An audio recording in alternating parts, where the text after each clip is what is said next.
যোহন রচিত মঙ্গল সমাচার থেকে পাঠ 20 অধ্যায় 11 থেকে 18 পদ।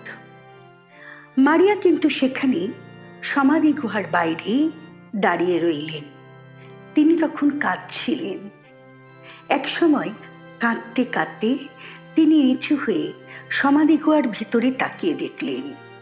তখন তিনি দেখতে পেলেন যিশুর দেহটি আগে যেখানে শুয়ে রাখা ছিল সেইখানে এখন বসে আছেন সাদা পোশাক পরা দুজন স্বর্গদূত, একজন মাথার দিকে আর একজন পায়ের দিকে। তারা মারিয়াকে জিজ্ঞেস করলেন, মা, তুমি কাঁদছ কেন? তিনি উত্তর দিলেন, ওরা যে আমার প্রভুকে তুলে নিয়ে গেছে, আর আমি জানি না তাকে ওরা কোথায় রেখে দিয়েছে। এই কথা বলার পর তিনি ফিরে দাঁড়ালেন আর দেখতে পেলেন সেখানে দাঁড়িয়ে আছেন স্বয়ং যিশু।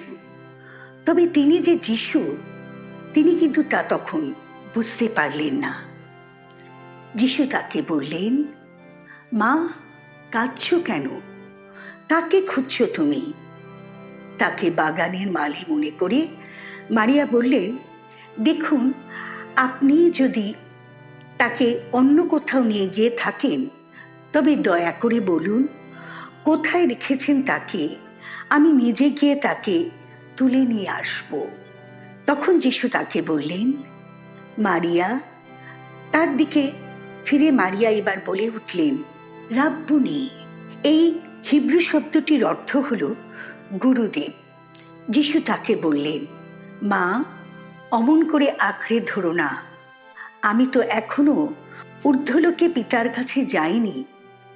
তুমি বরং আমার ভাইদের কাছে যাও, তাদের গিয়ে বলো, যিনি আমার পিতা ও তোমাদের পিতা, আমার ঈশ্বর ও তোমাদের ঈশ্বর, আমি এবার ঊর্ধ্বলোকে তার কাছে যাচ্ছি।